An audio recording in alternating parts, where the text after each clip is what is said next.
Oh boy.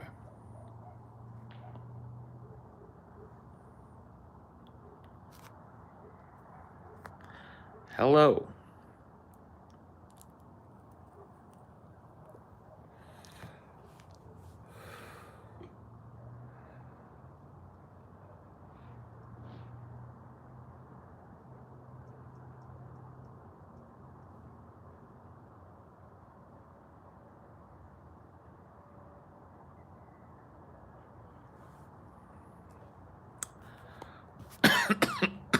Hello.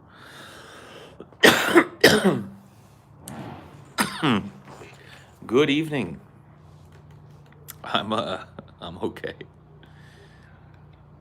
I'm doing all right, I guess.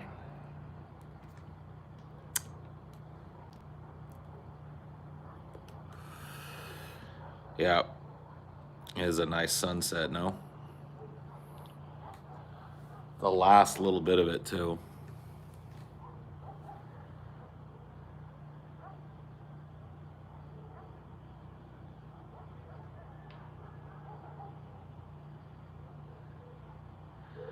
No notification. Who really needs to be notified anyway?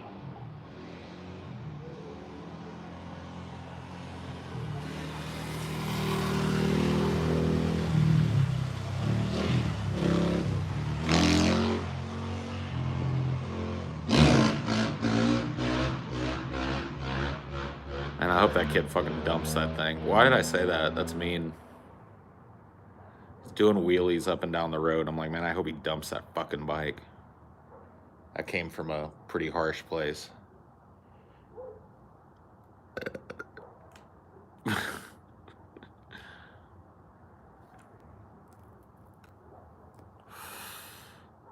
Whoa.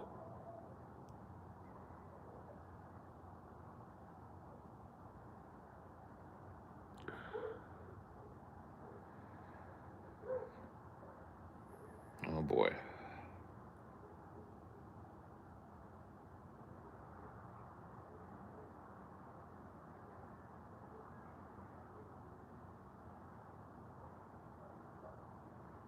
It has begun.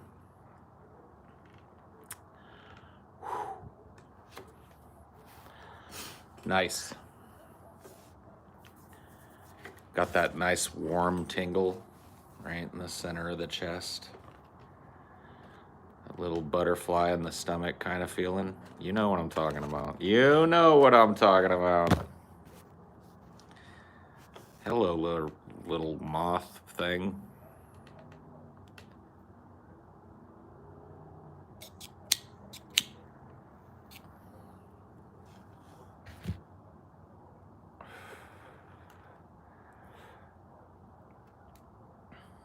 Just starting to get that front edge of the effects. Yes, there's some fungus among us.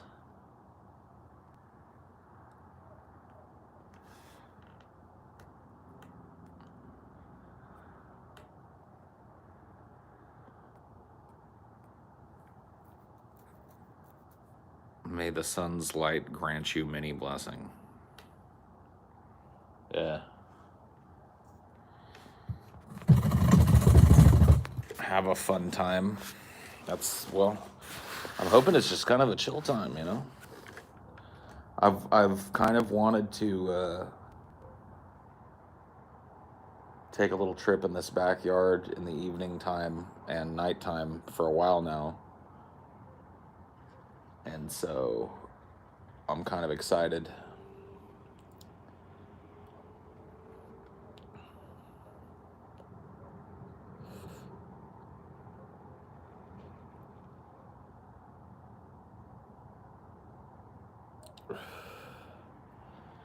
Yeah, coming up is always fun. I agree. And with me, for whatever reason, to come up from mushrooms is pretty long. So it can take me, it's a long ride to the peak. Let's put it that way.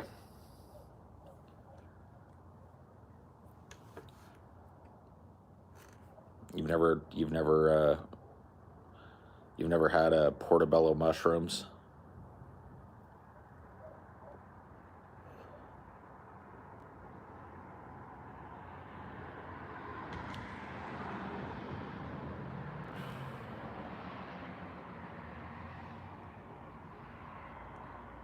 A long ride to the Twin Peaks. Should you? That's a question you got to answer for yourself, my dude. You don't want anybody telling you that. See, what I would be prescribing to you, were I to say, yeah, dude, you should, man. There's a lot of people out there that'll say that shit. I never say that shit to people. Because here's what you're giving people. It's not just, dude, tripping can be intensely, intensely personal. Extraordinarily personal. You can't have any fucking clue what that other person is going to see, experience, feel, realize about themselves. So you can't go like, yeah, man, do it. At least I guess you can. I don't. Let's put it that way. That's not how I get down.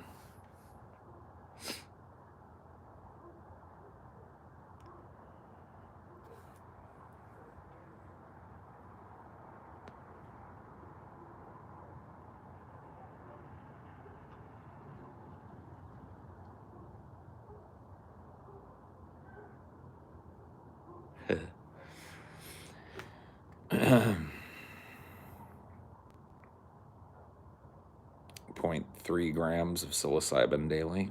Cool. It's all about if someone is a good headspace. That's the question that needs to be asked. Sure. Did you ever get a motorcycle? Nah. I'll get to it eventually when I get to it is my yeah. There's no reason to rush it. You want a timeout? Okay. There you go. I time you out. You've been timed out. Request granted.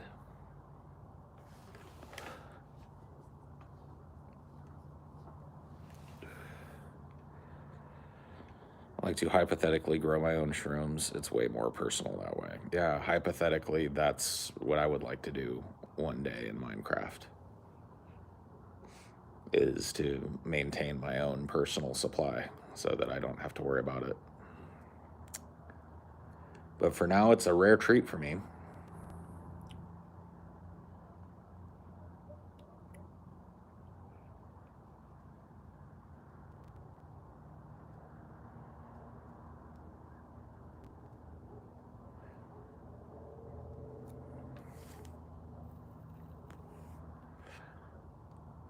I could see Paul riding a motorcycle with Dinor in the sidecar.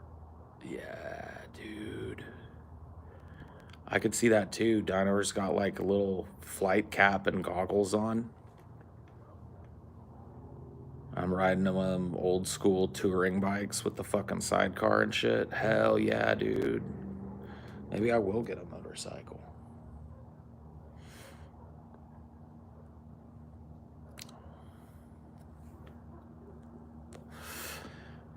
Sub-Phoebes. Well, if you read the title, you will be able to suss out what's going on with me. You'll be able to make inferences from the title of the stream what I'm up to tonight.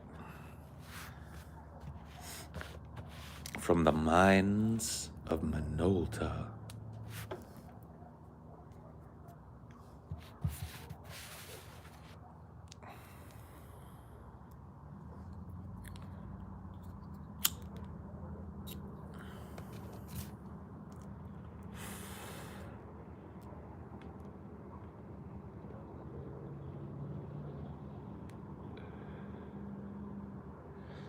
How many grams do you take? I don't take a heavy dose.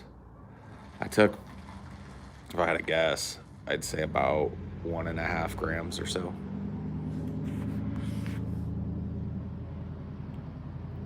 On a microdose or a full trip? Full trip. Dried. tasted like absolute fucking shit. But I'm a big believer of not hiding that shit. Like when I drop mushrooms, you fucking go man mode on them motherfuckers. You throw them down, and you got to macerate them really good with your teeth. Get them all worked up before you swallow them, which means you got to taste that filthy ass, fucking dirt ass fucking taste, man. No, I've done it before. You know, I've taken mushroom trips before where it's like, you know, I throw it on a hamburger or whatever the fuck. Apparently some people puke after eating them. Yeah, I don't know.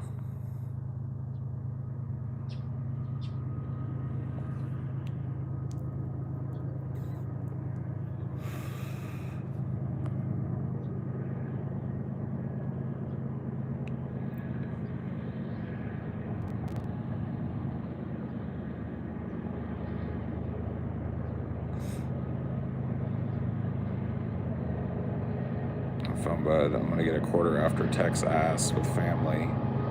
Had a microdose before I left, but I'm gonna smack down afterwards. Enjoy yourself. Sure. That's what it's for, man. Well, that and just the really nifty serotonin reset that I get for days and days after a trip.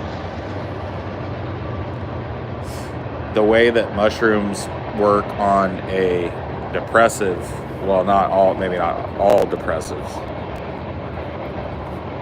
but it actually refreshes the body's natural kind of serotonin production, and you coast on a trip for like a week, feeling better, feeling less symptomatic.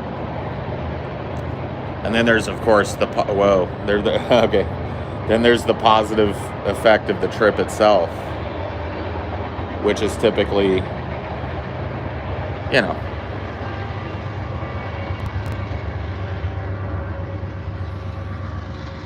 typically holds on for even a little longer than maybe the afterglow does. Dios, man. These are no joke.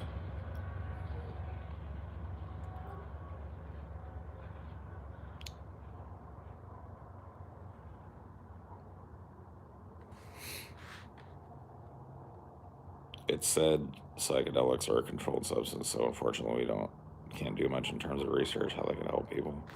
Well, that's changing. There's a lot of companies that are based purely on psychedelic research for treatment of mental illness, DSM mental illnesses. So there are entire companies that are working on psilocybin, and there's actually psilocybin treatment, I think, past the first round of FDA approvals. So it's about to be a reality.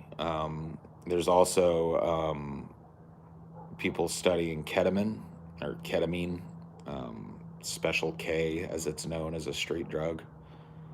Microdosing ketamine has been shown to have massive effect on what they call treatment-resistant depression, which is my diagnosis, or drug-resistant depression. It is very hard for me to find a typical SSRI or MAOI that will actually functionally help me. So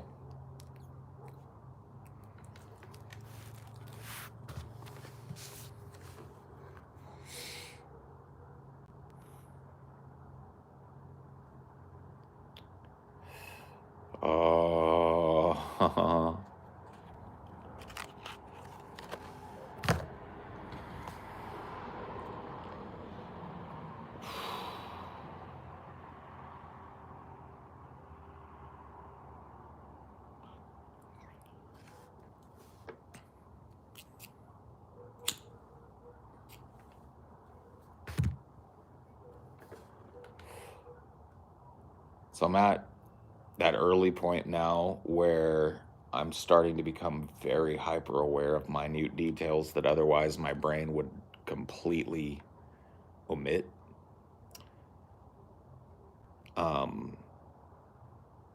That's the best way that I can describe it.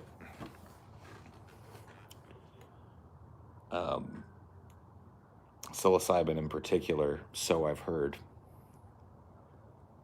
is for me a trip that's about noticing the small things.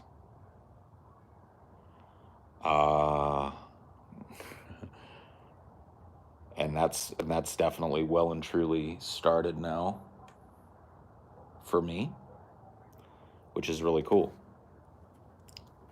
because it makes relatively mundane events seem wonderful and meaningful.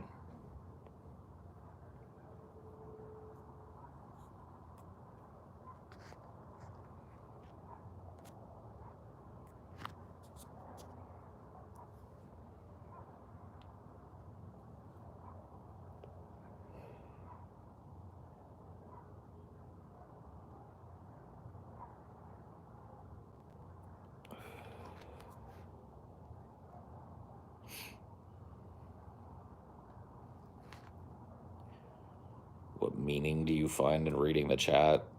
Not much. It's hard to do though. It's hard to do my scrolling. They completely changed my life. Really put time into perspective, and the fact that I'll only ever be able to experience right now. Everything is a hallucination happening right now. Yeah. Ooh.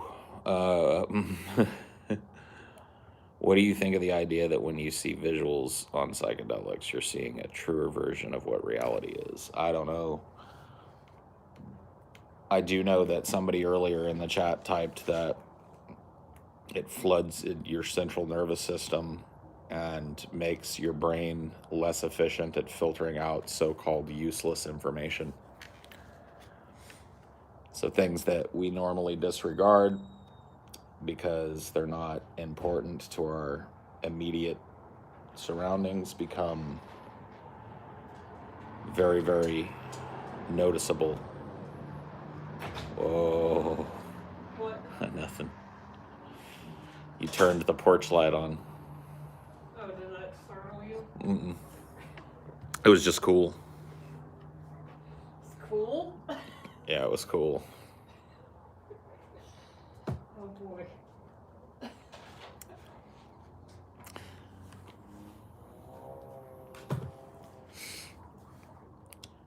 Hello, Dinor. Oh boy. Ooh. I always kind of feel bad. Necessarily like bad for him. But psychedelics make his energy like 3 times what it normally like because you want to take everything so slowly. Yeah. Acid is way worse. Mushrooms, he's fine, but like when I drop acid, I found that I have to like separate myself from Dinor. I think it wigs him too when I'm on acid because he can't tell what's going on. He just knows that something's askew. Jeez Louise. What? Nothing.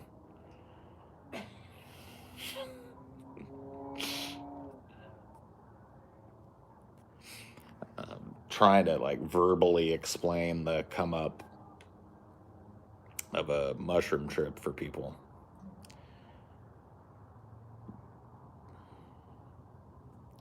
And so it's like what I've explained before is like the first part of it, the first thing you notice is just like a physical reaction.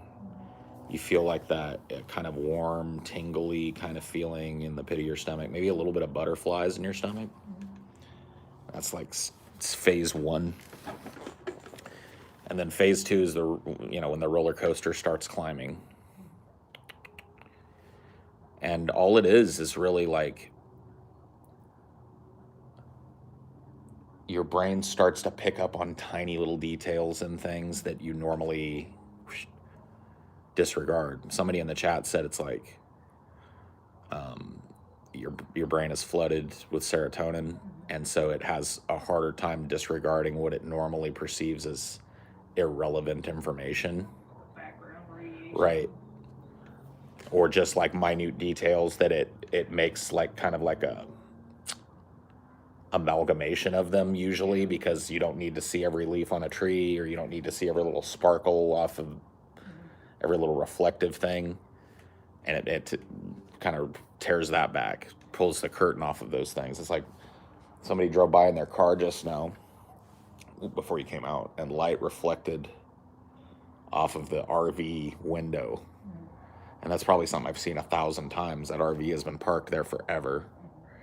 But when this person pulled by, their headlights briefly reflected in that window, and it was just like, it's like I got such a clear snapshot of their car in a tiny window from over there. It was just, that sort of thing is something that you never. Well, I guess you don't need glasses then. Well, it's not even that. It's just, well, I would never need glasses for distance vision. It's up here that I'm fucked. I've got like ridiculous distance vision. But my uppy closey vision kind of sucks.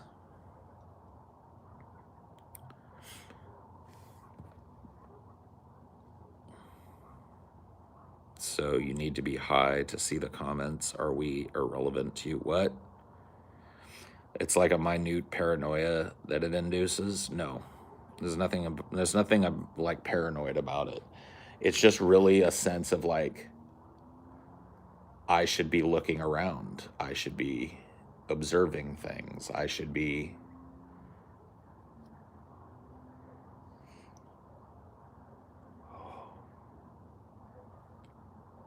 Excuse me. You seem very calm. Yeah, no, D has been my little companion through many a mushroom trip. He doesn't even react to me when I'm on mushrooms, because it's such a mellow thing. Acid is not mellow.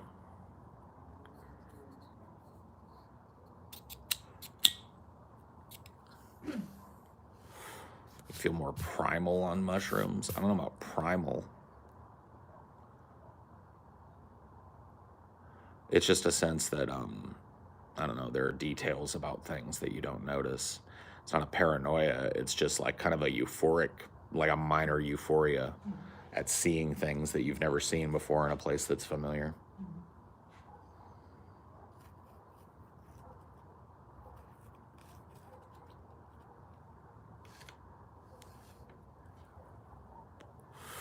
You're gonna get high off your mind. I'm gonna get drunk. Go for it.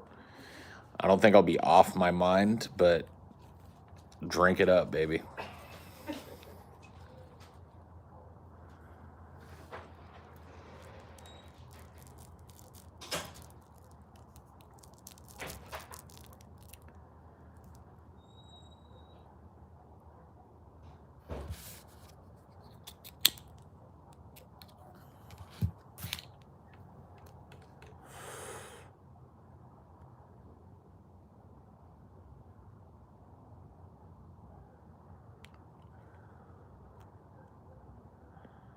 On shrooms, I thought I could hug a mountain miles away. I wish I could see a mountain. I can't really see a mountain right now. I think what I want to do, and this is going to sound fucking crazy, I think I want to move this whole setup over there. Turn off this bright ass porch light. Turn on the bathroom light, which will illuminate me enough that you guys will be able to see me. But then I'll have to be looking that way. That's not good. I'm trying to figure out a way to set myself up so that I can be looking at the things I want to see. I guess I could move myself to the other side of the fucking table. Oh.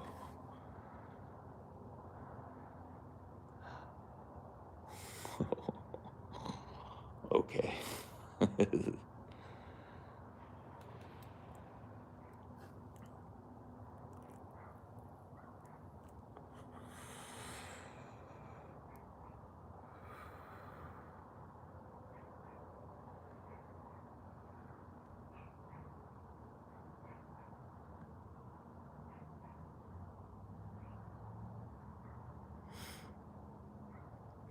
How big was your dose?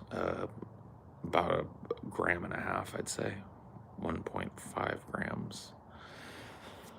I think that's the same thing, right? Let me go back to my grade school math. Yeah, 1.5 grams.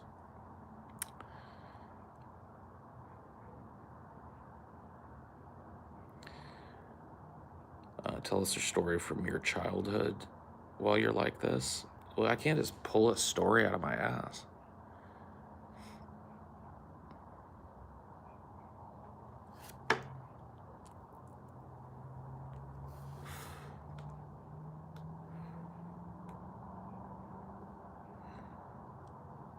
A story from my childhood. I got lice one time. That was pretty fucked up. I got lice because my parents put me in this gymnastics class. It was like for, like the real youngsters. I was like 6. And they taught you how to do the balance beam. And they'd have you run around and bounce on the trampoline and shit. It was just basic shit. It was basically like,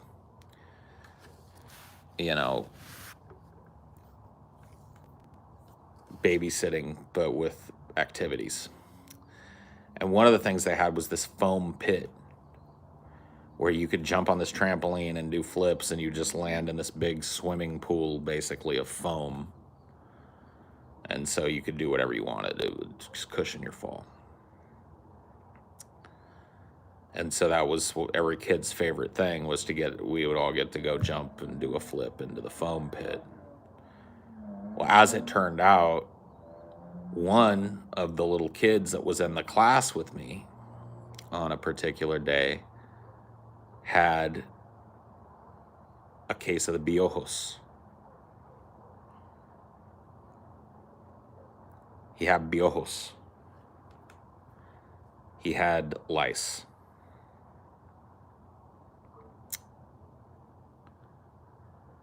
And so the lice jumped off of his head, got into the foam, and then jumped onto every other kid's head. Now, when I was that age, 6-ish, I had hair kind of like this, except it was blonde. My mom kept my hair long for as long as she could hang with it, because she said I had really nice hair. And my dad hated it, and so when I got old enough, he fucking put his foot down. But my mom wanted me to have long hair, and so I had long hair. So anyway, I got piojos from the foam pit, but I didn't know it. Just too cheap to get a haircut? What? No, I've told you guys, dude, my parents made a good living. They were both blue-collar people. But it was a time where blue-collar people made a good living. Anyway, I had a little sister as well. I was 3 and also had long hair. And we went to this place that at the time was called Clovis Lakes. And now is called Wild Water Adventures. It's a giant water park in the Fresno area. It's actually in Clovis, obviously, hence the original name. When I was a kid, it was called Clovis Lakes. And what did it have? What did Clovis Lakes have? Clovis Lakes had a wave pool. Clovis Lakes had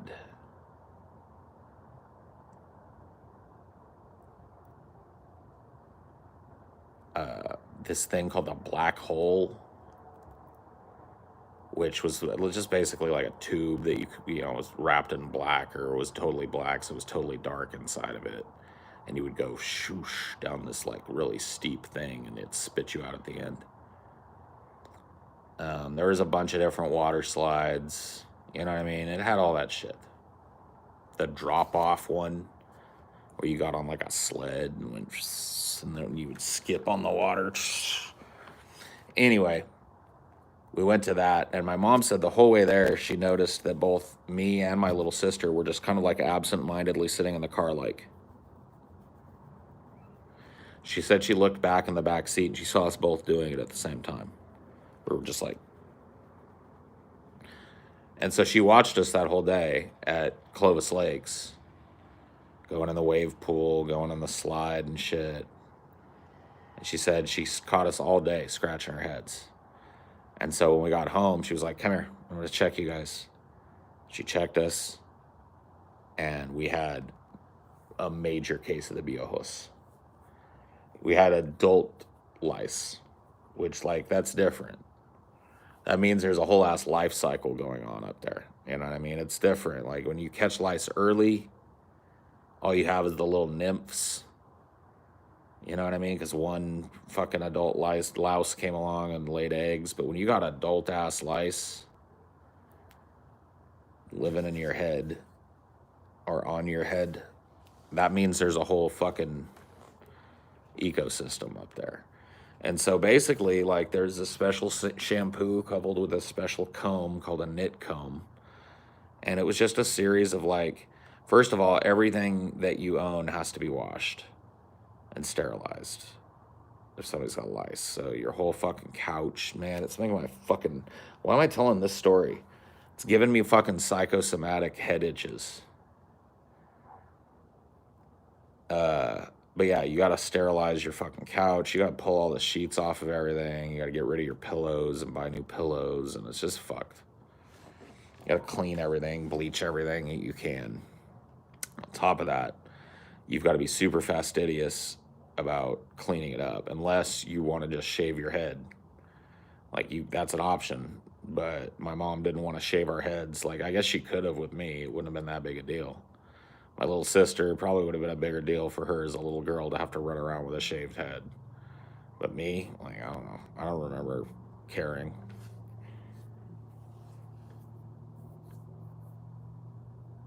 Yeah, you have to keep doing it. Like, you have to do the knit comb thing, and you got to go through each layer of hair and get as much out as you can. Each layer of hair, get as much out as you can. And you wash it again with the special fucking lice killing shit, and then you wait a minute, and then you do it again, and it was just an endless. It was just an endless fucking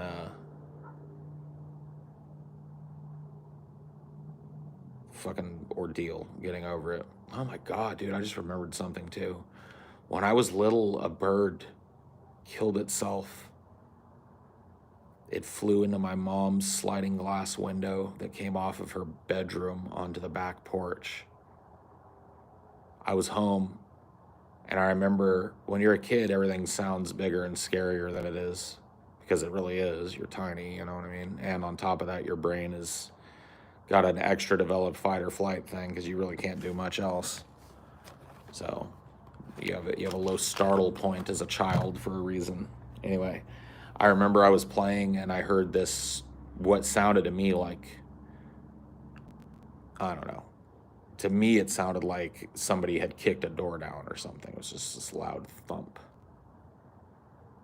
And I remember I walked into my mom's bedroom,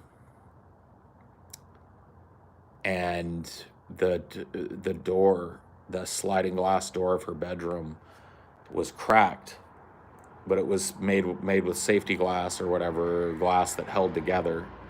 But it had become this tiny little, this series of fractals. And I didn't even register that it was broken. I couldn't even, my mind couldn't even comprehend that it was broken.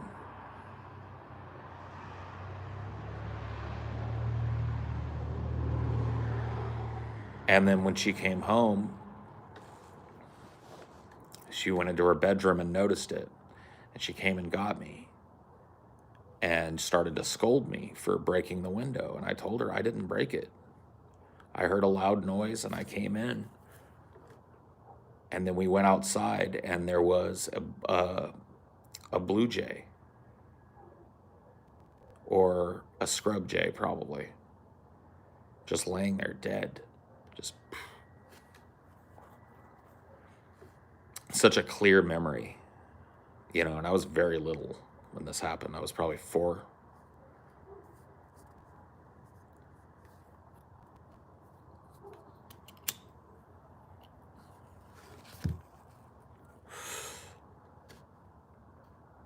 Weird.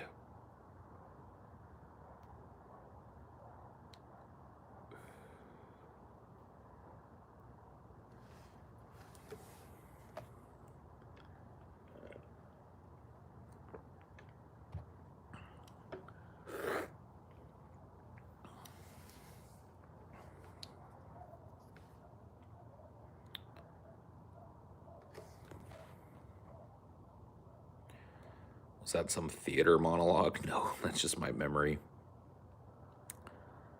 What's your earliest memory? I've told people that before. My earliest memory is sitting on my grandmother's lap, and I must have been like 2, like way baby small. My grandmother on my mom's side passed away not long after this memory. And I remember sitting on her lap. She had her hand on my stomach, and I remember how big her hand was on my tummy, because I was little, you know what I mean? And I was looking up at her like this, and she was smoking. She was smoking a cigarette. Whatever, say what you want about it. At the time, it was pretty fucking common. She was talking to my mom or talking to somebody, and she's smoking a cigarette. And I remember looking up when I would see it, when she would gesticulate with it, and I remember reaching up to try and touch it, and she peppered my hand. Not hard, but just enough to get my attention, you know what I mean? She said, "No, that's hot caca. That's hot caca."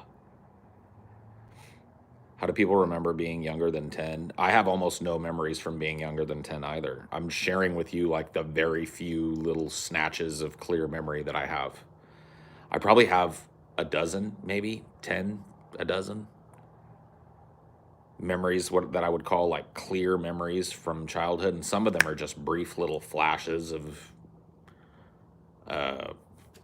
innocuous things.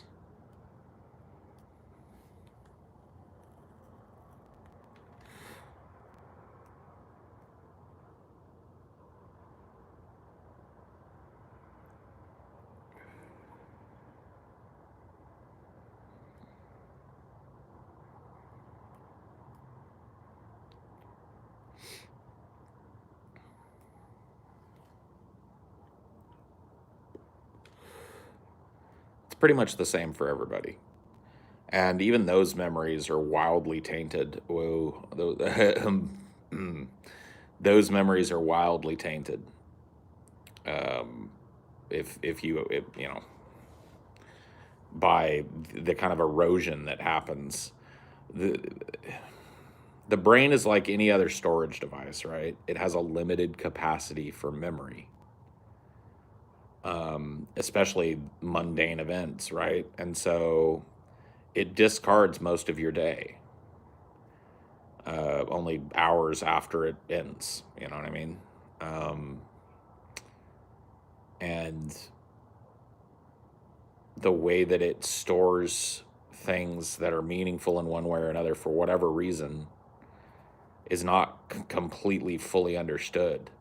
What we do know is that what we picture in our heads when we close our eyes and focus on a clear memory from long ago, what we see is just a facsimile of that event. We don't see that event.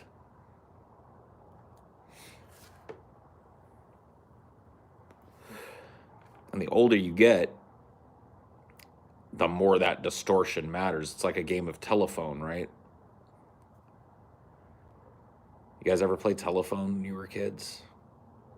It was a big thing in my school. I actually think it was an interesting object lesson for kids, because the idea was, look at how information changes and look at the subjectivity of information.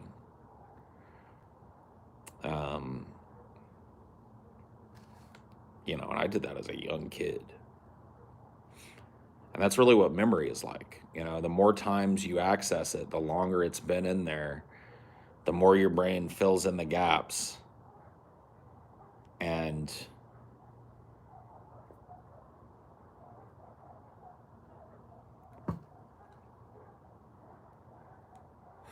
people would intentionally fuck it up. I mean, like, I remember in our classes, nobody did that.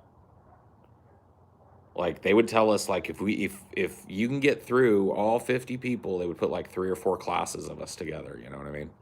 And they'd be like, line us all up in a big wobbly line, and they would say, you whisper it person to person, and if you can get through all 50 people and say the same thing that I said at that end, you all get a pizza party or some shit.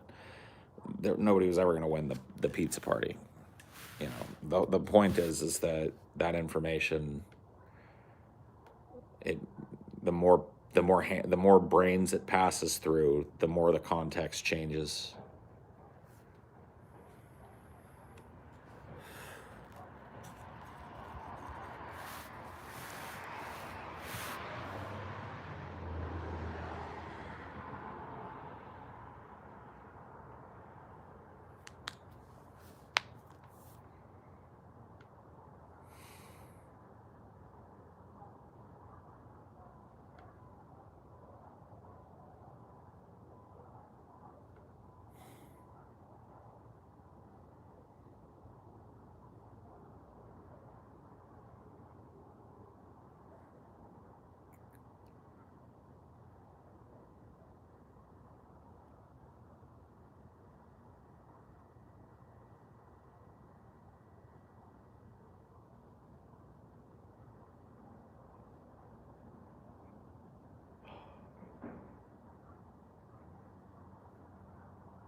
Sitting on the porch here, I'm looking at these shadows here on the ground.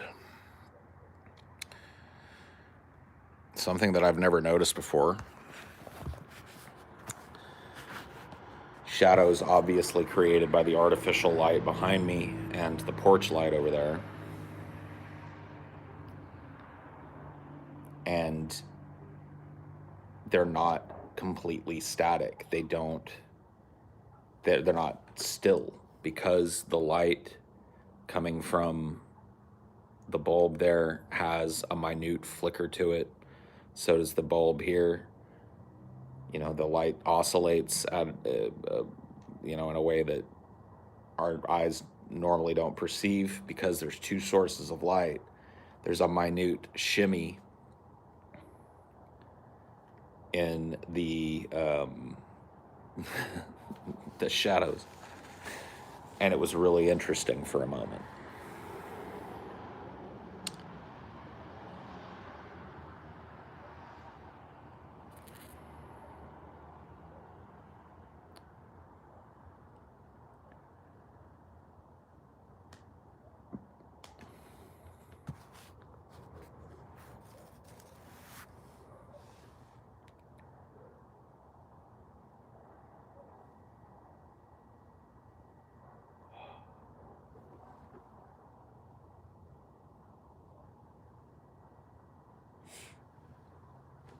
I really feel like I want to turn this light off.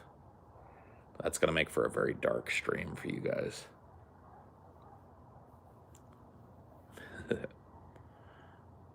I'll probably turn it off here in a little while.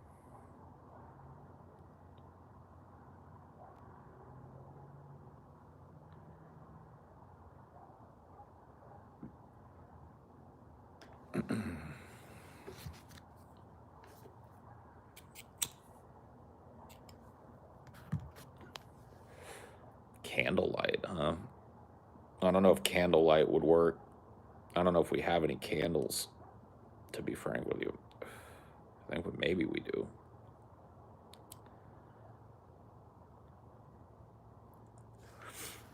Let me take a look. Let me see what I got. Whoa! You guys can look at the ceiling for a minute.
think I can handle this?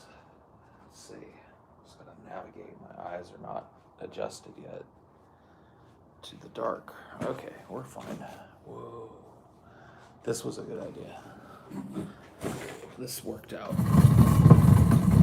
Just worked out the way I wanted it to. But I found a thing. I don't know if it's going to put off enough light for you guys, but it'll be cool for me to look at.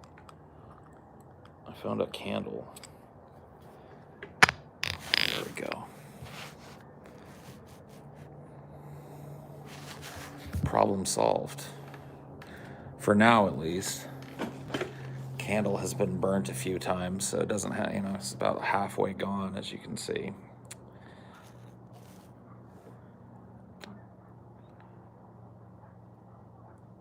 Yeah, that's a much less obtrusive source of light. Although it is itself very, very tempting to look at.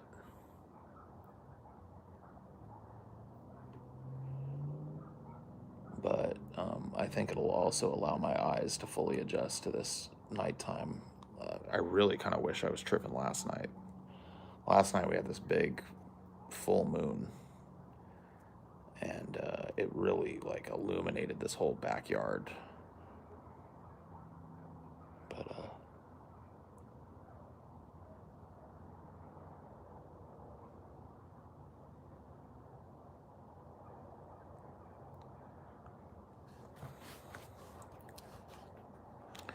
can't see the stars yet, but it's not that long after sunset. Sunset happened about an hour ago, and so there's still a lot of that lingering kind of twilight.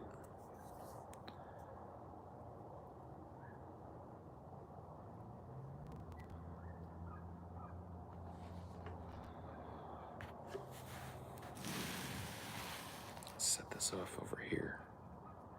There we go, that's better. Then it's out of my general field of view. Whoa. Okay.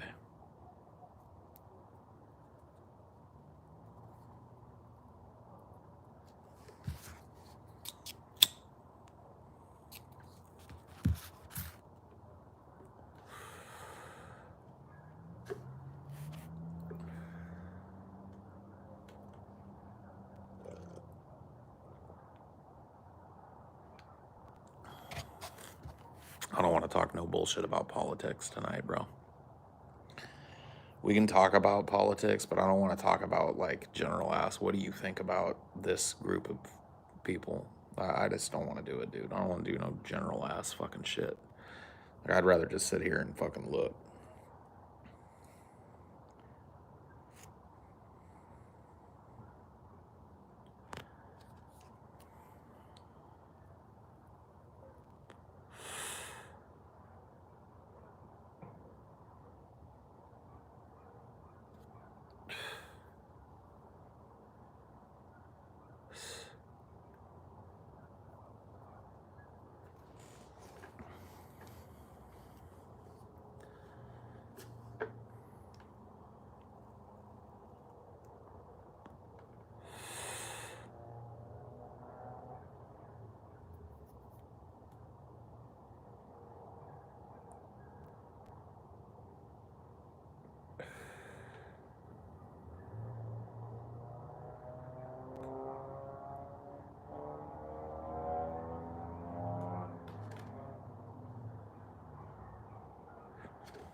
You guys' politics is a major fucking drag, dude.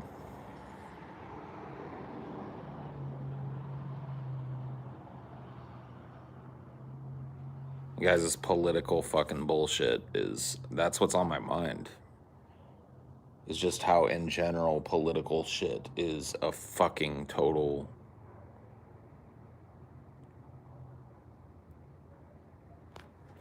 Oh yeah, that's true. I do have a psychedelic filter. Let's see. Yeah, I think it's this one. It's called Dream. Oh. Doesn't really work when it's this dark. It just kind of frames me. Dude, it looks like I'm in the iris of an eye, though. We'll leave that.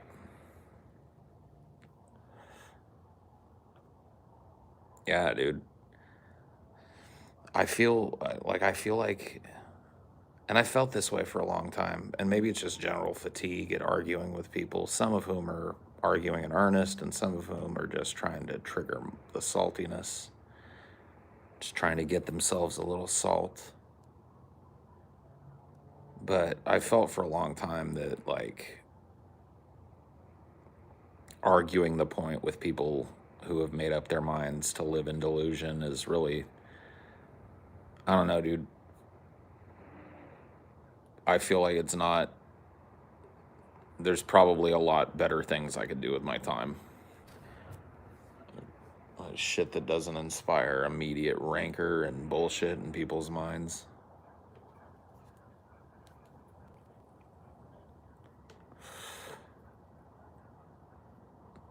Makes people think about themselves a little bit. But look at how much fucking effort we pour into it. Look how much human effort is wasted arguing for the shifting around of oligarchs,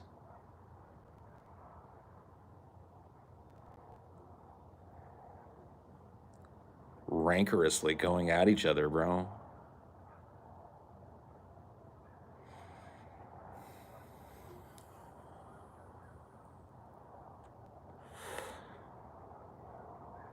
And look, I understand if you want to fucking blow it up into a big thing, like, everything is politics, everything is psychology. That's the truth. Politics is a fucking outcropping of human psychological need for hierarchy and structure, and ultimately the need to be told what's best for them.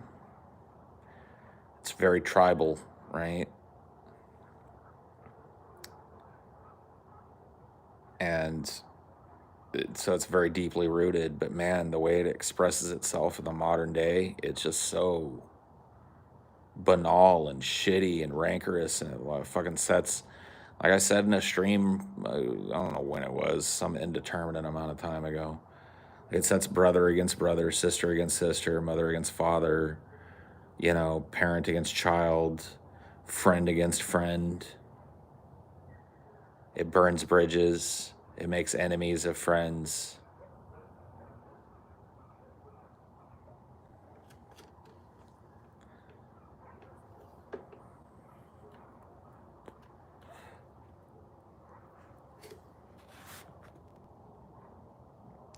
Politics is the human attempt at projecting our psychological leanings onto the world and the society we all live in. Votes are entirely psychological, emotional things, yeah.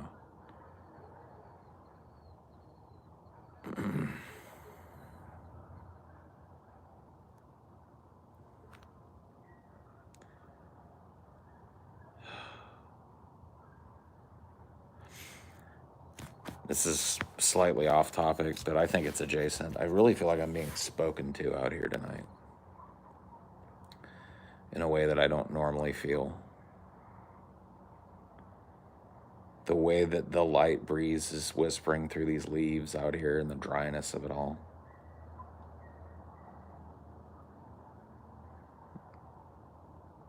That faint sound of traffic on the busy road that I live near.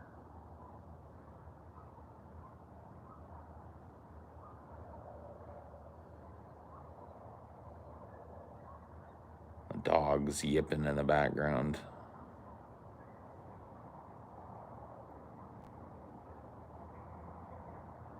Seems like there's a pulse to it. It's one of the things I love about tripping. It opens your mind up to the possibility that communication doesn't always come from the source that you think it does. I think it opens up your mind, or at least my mind. I'll stop saying your mind because who knows what it does to you.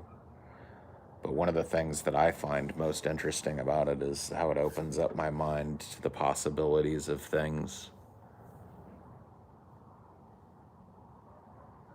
The possibilities of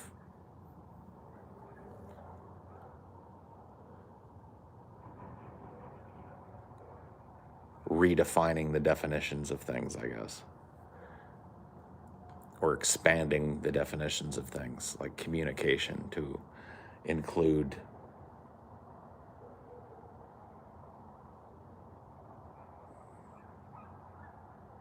these little minute, unrelated things. With politics, I think when you understand that both sides working together to undermine the will of the people instead of working together, instead take actions in favor of business. So I don't want to talk about it. I don't want to talk about it. I don't want to, dude, I don't need the fucking leftist Bible thrown at me. I'm not mad at you. I'm just saying. There's so many of us out there that just repeat these talking points that we've all heard a million times, and it just gets fucking poisonous. It becomes this infinite like feedback loop of just shit.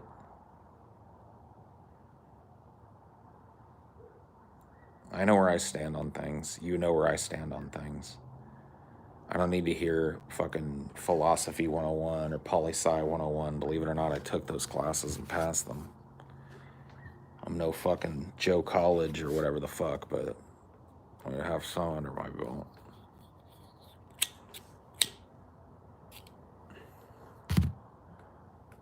I know what it means to be a leftist. That's for goddamn fucking sure. I know what it means to expect from the government, not pay tribute to it.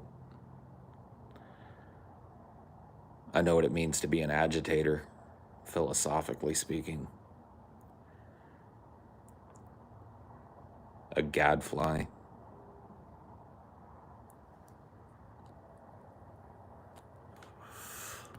I don't need those definitions thrown at me. I don't need the basics of that class retaught, and I'm tired of reteaching it. It's not a fucking court case to be litigated anyway. It either is or it isn't, and for me it is. So fuck you and everybody else that looks like you.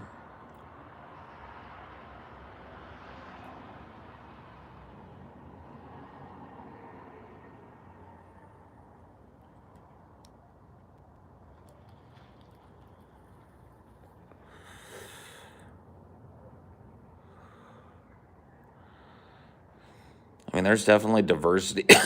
Excuse me. Weed, please.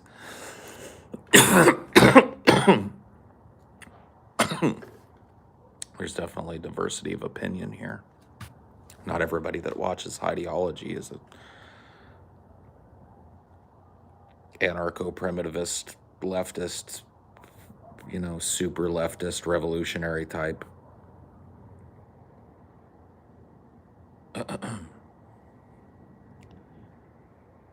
But I just don't need to hear your definitions either. You know what I mean? The fact that I'm so well acquainted with my own fucking definitions mean I know yours too. I've heard yours, trust me. It is so fucking rare for me to hear a political thought that I haven't heard before, a political angle that hasn't been used before. I'll give you guys an example of this shit, and then I'll fucking stop talking about it, right? Because, like I said, it's a drag. Those of you that watch me a lot will remember months and months and months ago, I was talking about how these riding with Biden people, months or years into his presidency, would be calling me a Trumper because I wouldn't back up Joe Biden. I said it months and months and months ago. It was a drumbeat for a while. I was because I really felt strongly about it. I was like, these people are going to call me a Donald Trump supporter. These people are going to claim that I'm a Trumpist. And it's started to happen now. I was in a fucking conversation with somebody, I think it was on the subreddit. I don't remember where it was, either there or Twitter. And what the person's argument boiled down to was, because you don't want to fucking blow confetti into the air every time Joe does something that's fucking morally neutral or better. You know what I mean? You're a fucking Trump supporter, bro. And I was like, God fucking damn it, man. Here it is again. And that's just like, from that point on, I started looking back at the last months, the angst, and look, TJ and I have a long-standing friendship and a business relationship that can weather us arguing. But look back over those arguments, and I'm like, did I accomplish anything other than like giving people who were starved for their own social fucking interaction like some kind of fucking spectacle to look at? But like when it comes to me and him, like my friendship with TJ, my business relationship with TJ, did we accomplish anything there?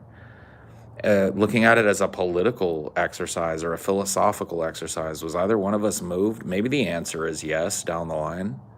I know I wasn't. I won't speak for TJ, but I bet he'd say about the same shit. And so it's just like, what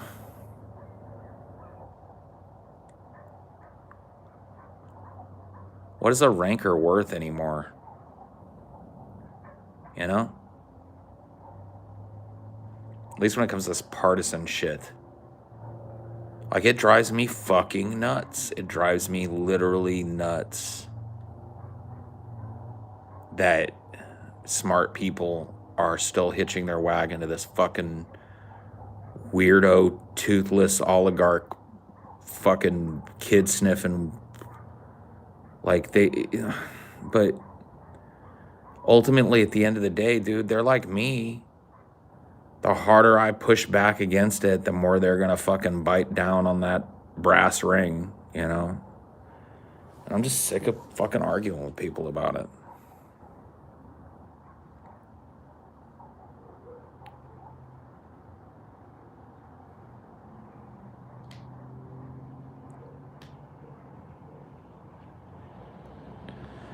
You're right. That rancor is what the structure, the power structure wants. Because the one thing that we got that they don't have is numbers. We can shut this motherfucker down, dude. We've got the numbers to peacefully shut down a city. You shut down New York City. You could shut down Los Angeles. Think about that. And so what better tool than politics, wedge issues, social issues, to keep us all squabbling at one another? Well, they run out the fucking back door with the bag, dude. That's what it's always been about. And when you know that to the very fucking deepest core of yourself as the truth, how do you do the circus act anymore? How do you pretend that as a pawn who gets moved around at the fucking chess player's prerogative, that you have some kind of fucking personal stake in this shit? Bro, they're gonna put me where they want me anyway. They're gonna put me where they want me anyway. So why do I gotta pretend like that's where I belong? I don't. Man, I'm a human fucking being.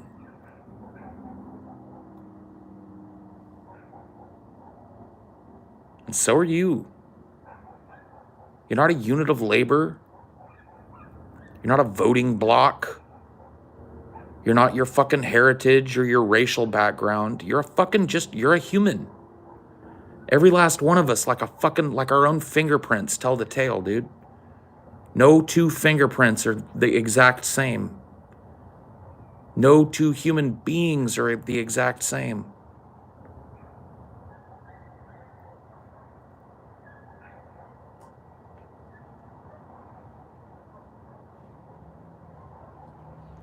I just won't fucking play the game, man. To the extent that I can fucking not do it. The terrifying thing about this game is that we're all forced to play it. But I'm not forced to fucking abide by every goddamn rule. I'm not forced to be a happy-go-lucky guy playing Monopoly like I'm fucking enthusiastic about it. I'm not forced to make fucking moral judgments about fucking people that I know are scum fucks and weigh them against other scum fucks. I don't have to play that stupid fucking self-defeating game. Which scum fuck do I think is better? No. No. Tick tock, tick tock. You watch the fucking moments of your life drain away. Holy shit, man. There's nothing vital about this system anymore. It's machinery and it's cogs and it's gears and it's spring-loaded fucking revolver mechanisms.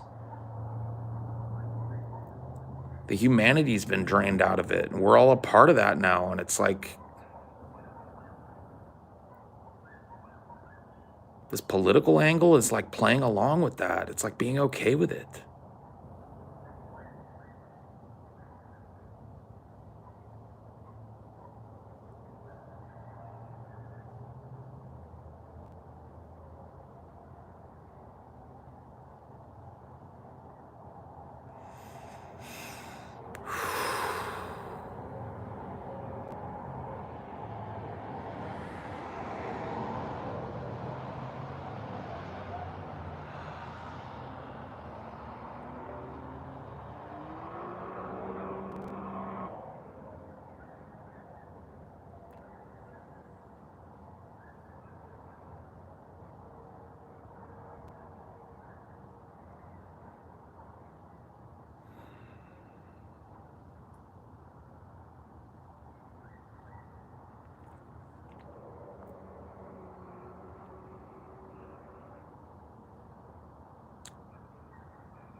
Here's something that people don't like to admit about labor, Phoebe.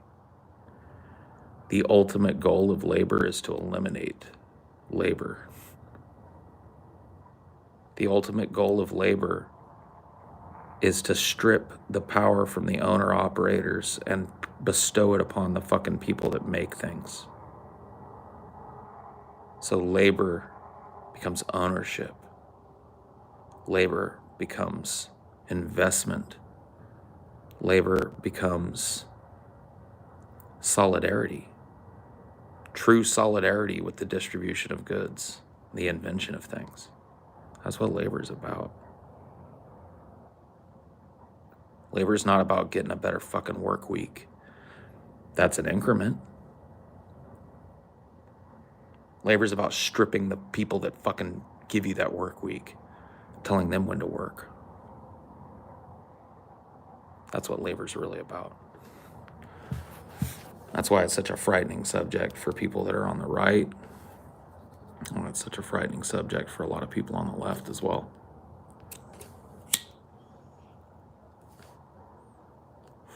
Doesn't scare me though.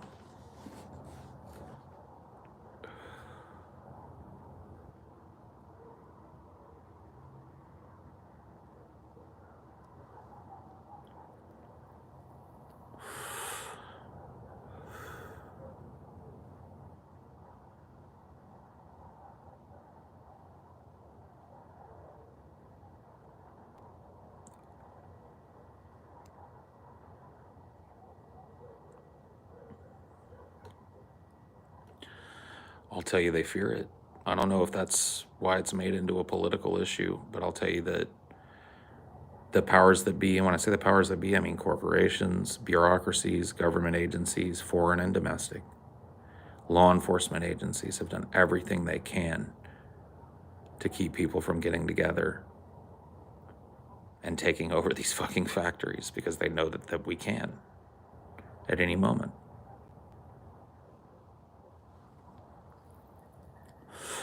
We've got the know-how, we've got the muscle, and we've got the numbers, and they know it.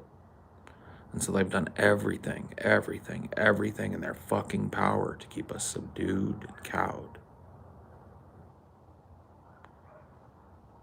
They need us like you need the blood in your veins. Without us, they would be fucking mummies, dude. Think about that.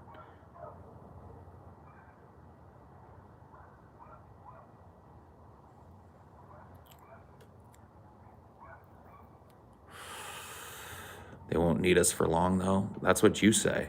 Let me ask you a fucking fundamental question that should shake you to your core, but you're too stupid, Jason. Let me ask you a question. if they're not going to need us once automation becomes a thing, then who's going to buy the shit that's made by the automated fucking assembly robots and delivered by the automated trucks? This fucking capitalist society needs consumers like a fucking hooker needs blowjob clients, bro.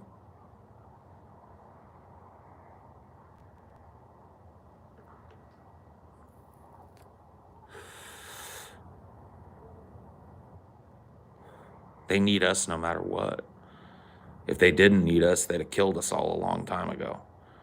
Like, if it actually worked for them to just live alone, their little fiefdoms on the planet, you don't come within this border, I own fucking all of America, I own all of China, they would have done it fucking long ago. Why do you think they put up with people and all our problems, all our demands? Because they need us like a vein needs blood. Without us, there's nothing to suck off of. Without us, their dollar isn't worth a fucking thing. It's not worth the ink that it's made from. It's not worth the tree that was cut down to make the paper it's printed on. Without us, it's our consent that makes a dollar worth a dollar. What do you think would happen tomorrow if everybody across the world was like, I'd like to exchange this dollar for some gold or some other kind of fucking legal tender from the government? And the government went, dollar's only worth a dollar because we all say so. You mean they don't need us? We don't need them. And that's a fact. 100% fact.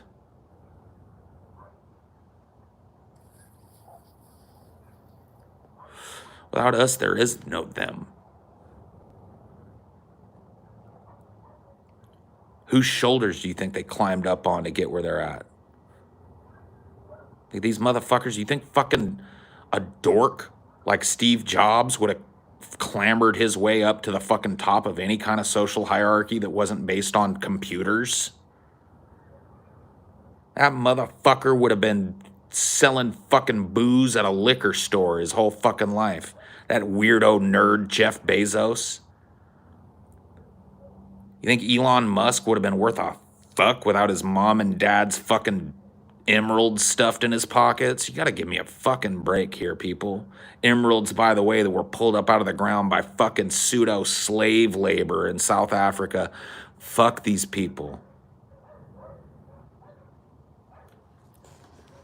We lift them up on our shoulders. We lift them up on our backs and our sweat and our injury and death on the job. It pays them. They float on a raft of us. What would happen if we just pulled it down? What happened if we decided instead of just moving that raft wherever it wanted to be on the fucking planet, we just grabbed it, pulled it down, pulled what was on it down too? They fear that more than any fucking thing in the world. You better believe that.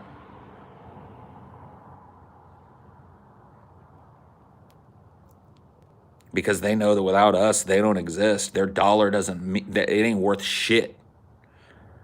Their fucking printout from their Swiss bank account, it doesn't mean shit if every human being in the world says, no, it's fiat currency. They require our belief to remain in possession of us. And that's the truth. You take that shit to the fucking bank, as they say.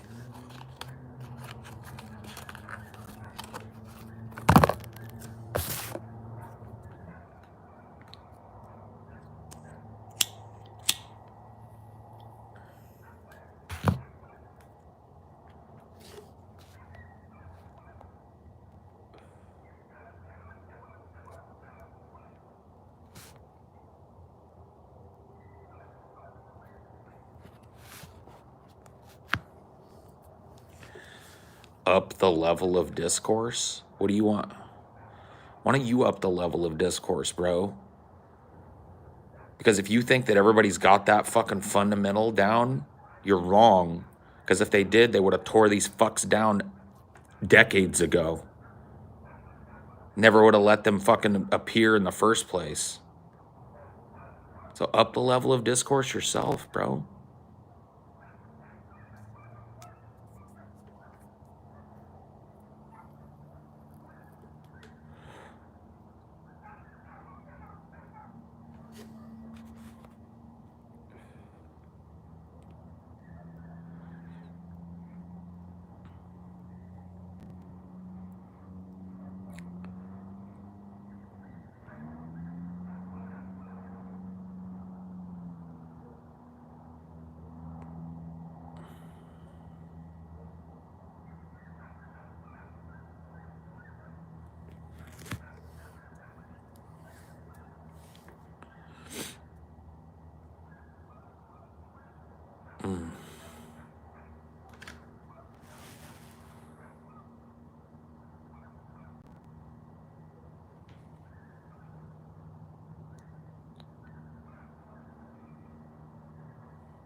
No, nobody took me down that rabbit hole, dude. I decided to go there myself. It's something that I've wanted to say for a while, and maybe I've been saying it in different ways, but I feel like I articulated it more clearly tonight than I have in the past.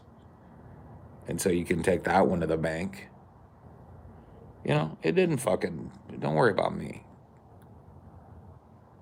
That's something that was on my mind. As a Christian would say, it was on my heart, dog. I had to get it off.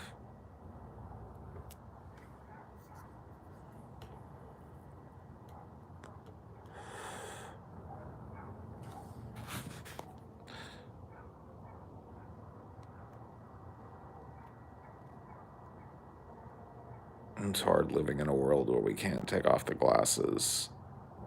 Well, you can. It's just, you have to live like you've got them on anyway. That's the really horrible truth about our situation, is that we're worse off than they live. And they live, if everybody gets a pair of glasses, you know, they see what they're fucking serving. They go nuts. They go, holy fuck. Here, we all fucking have the glasses. We all know what they are. And we still gotta fucking live and abide by it.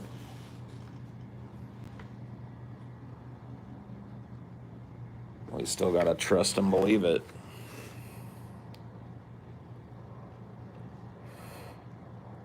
So you tell me.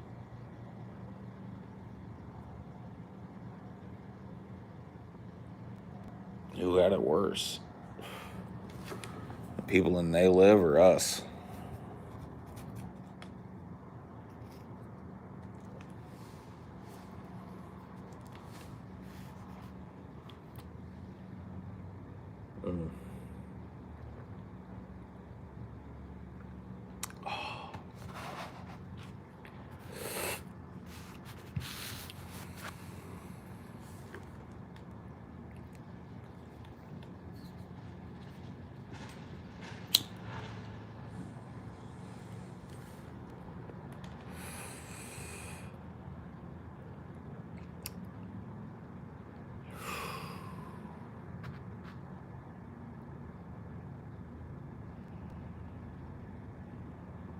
Fart of humanity, man. So unwelcome. Here comes another giant roaring fart.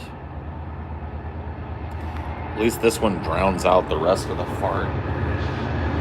Some dude just idling his truck over there. I mean, it's just fucking nonsense. Fuck this shit.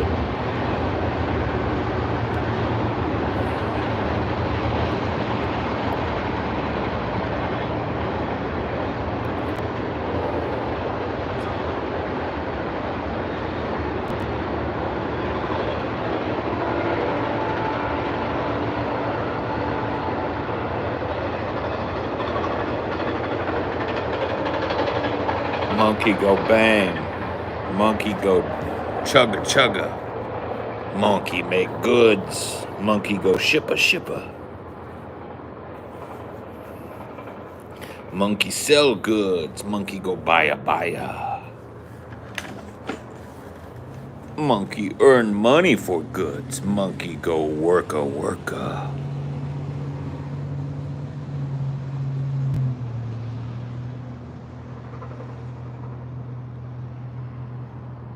Monkey, monkey.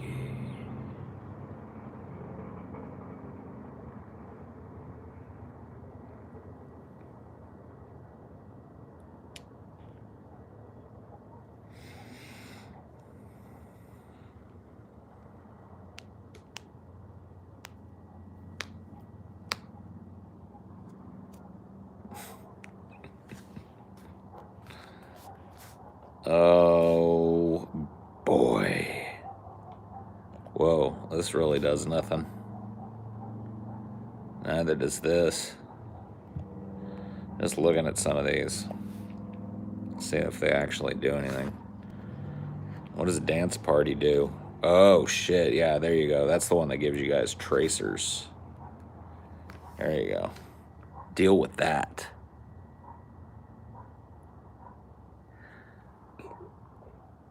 Deal with that nonsense. You tell me what that means.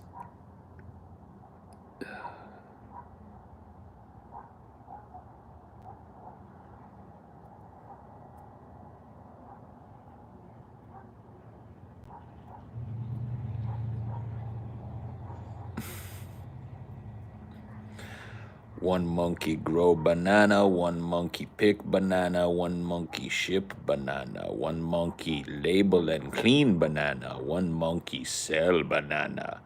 Banana me banana. Me own banana.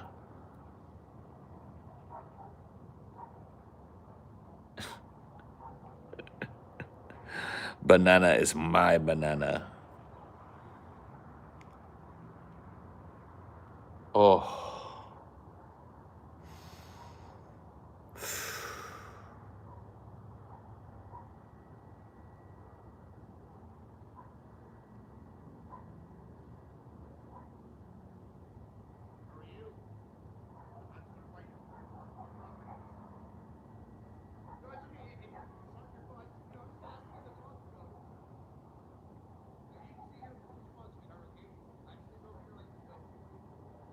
Dude, something's going down.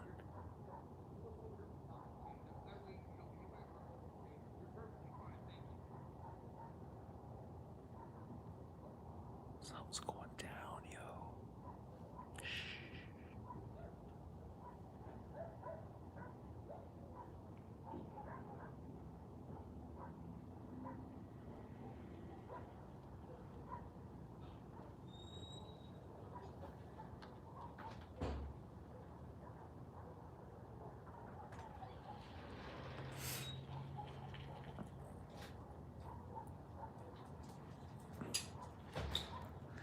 Hello, T. Hey, don't you do it. Don't even stay. Yeah, no, he's picking up on the vibes, dude.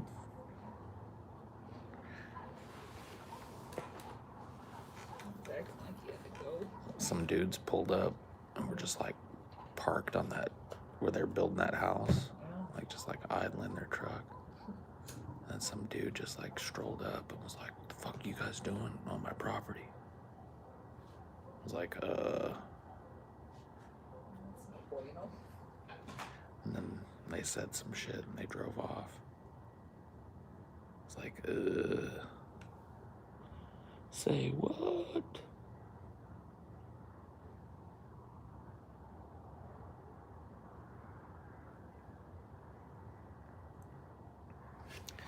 Yeah, I kind of wonder if like people hire like security guards to watch their houses when they're in this state of construction because they're starting to put the fucking copper piping and shit in. Yeah. And that shit is worth fucking bank. Well, really everything is. Like the lumber's still worth Sure. than drywall, whatever. And you can see there's piles of it fucking laying over there. So it's just like, dude, that dude was not, those guys were idling there not like maybe 10 minutes. And that dude was here. So he's got some fucking cameras set up over there or some shit. Either that or he's just got a security agency monitoring it or some shit. I don't know what the fuck. Anyway, I'm glad it all seems to have worked out. It was an immediate vibe check. You can turn on the light out here, by the way, if you're... Yeah, just to see if he's gotta go. Yeah. That's what he was acting like. Yeah. Shit, sorry. Oh, it's no big deal, baby. Blow out this candle for a bit.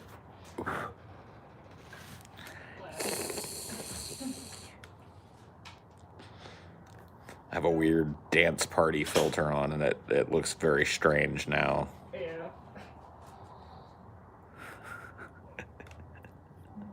Got a little puff on there or something. Multicolor Paul. It's like an alien abduction in process.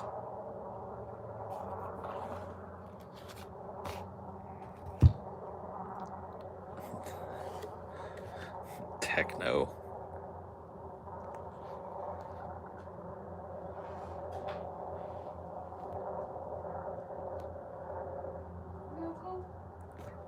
Here you go. Ghost Paul for a while is what you get. Gotta go potty, D? Or you just missed it. You just wanted to come say hi to me? Well, you can come out here with me if you want. Ain't gonna bother nobody. Just whatever you do, don't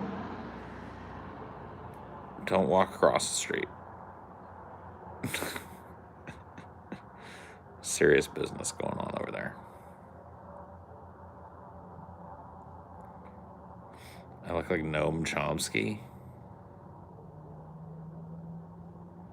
Got that a lot, I feel like.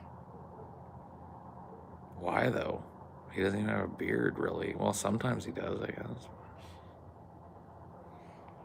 You're just a very, like, a face that people want to put other things on too. That is true.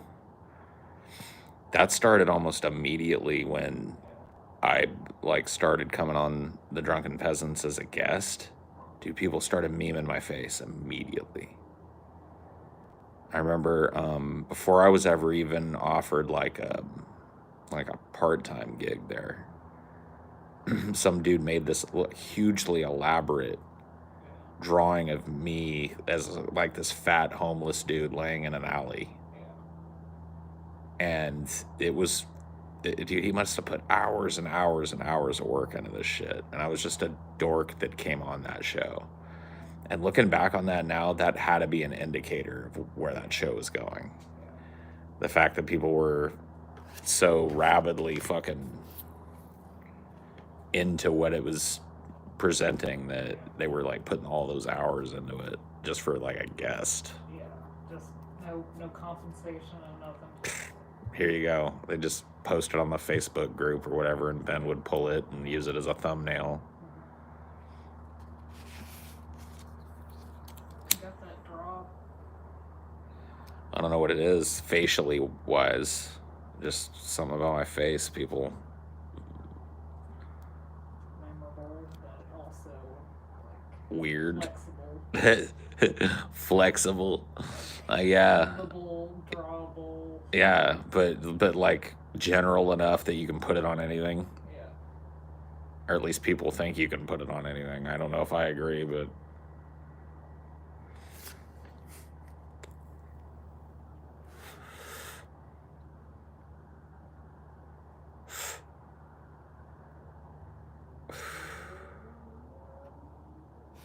It's a good quality for an actor, for sure.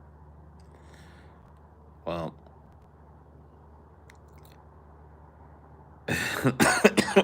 sorry.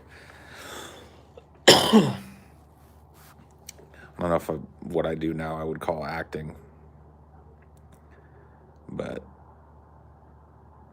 dude, I don't even really think they're gonna need actors here pretty soon. I think it's just all enough to get that deep fake shit. Why the fuck wouldn't it? Yeah. It's cheaper to Just Way cheaper. pay a bunch of dead actors' families and estates for it. Some of them won't even have to pay. Yeah. Some of them literally like own the appearance of certain artists and shit to the point of Yeah. like if it's probably Warner enough Brothers or money whatever for, and they want to like, Cage or something. Yeah. They can make him do anything. Yeah. They can say It'll be settled one way or the other, and there will be no more actors. You know, there will be this time where we'll get these old actors coming back, and then there will be a time where people demand new ones. Dude, I saw some shit the other day that creeped me right the fuck out. It was a story about how these, I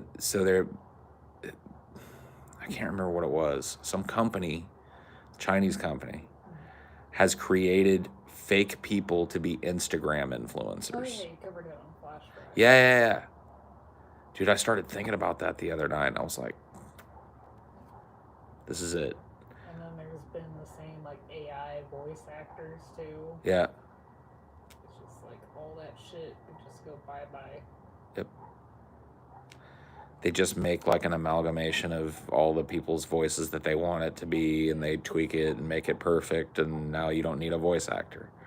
Now you don't need a fucking... No multiple takes, it's not going to flood lines. Yeah, and it doesn't have fucking a coke problem and, 18 groupies that have to be taken care of too, and it doesn't have demands about a trailer, and it doesn't want to be put up in a giant thing, and it doesn't demand an absurd amount of money. You own it. It works for you. It's like a commodity now, dude. And so, like, yeah, dude, you're watching people's conception of like a modern actor disappear now. It's being phased out. I don't know what form it'll take. It's never going to be over. I'll tell you that much. There will always be people acting, but I just don't know in what context anymore. Because the writing is on the wall when it comes to this shit, in my opinion. That, like, lower budget stuff might not be able to afford it. Yeah. Like, low budget movies might be all that's left for, like, real people. Yeah. But even those, eventually, like, the technology, like, look how fast deep fake technology was made accessible and free.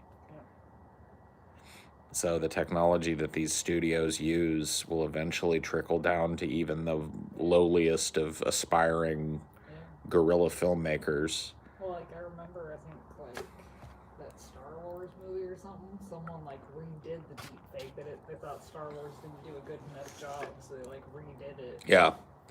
And made it better. Yeah.